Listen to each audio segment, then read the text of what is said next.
Thanks for tuning in. Don't forget to like and subscribe for some more content. All right, let's get right to it. So you're going to need a 19mm socket on a ratchet. Also try to have the car as level as possible. Remove the drain plug, and then also remove the oil level tube that's inside the oil pan. Now the oil tube is actually an Allen head, but I found that the 30T works a lot better, so I use that instead of the Allen. Once it's done draining, install the tube back into its spot and tighten it up snug, not over tightening it. Then also remove this coolant reservoir. It's a 10mm right on the top, and remove the tube, pull it up. I set it right there on the side of the car.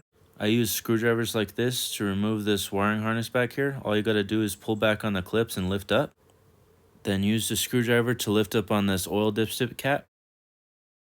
This is how I have it set up closest to the tube.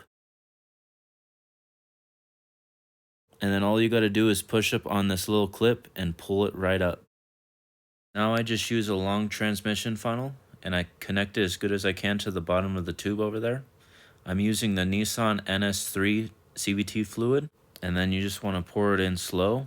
I have the car running during this process. I usually put a cord in before I start it, and then once it comes out of the tube, you want to run it through the gears and back again, and then just top it back off until it comes out again. And now you can install your oil plug back in. Make sure that you have the washer on it. And all I did was just install it snug, just good and snug, not over tightening it, and wipe everything down. Then just reinstall this cap till it clicks. Then install this wiring harness back on till it clicks. Now reinstall the coolant reservoir. There's a little slot down there that lines up to the end right here. And then after that's installed, all you gotta do is put the 10mm back in and the tube back in its spot and tighten it up.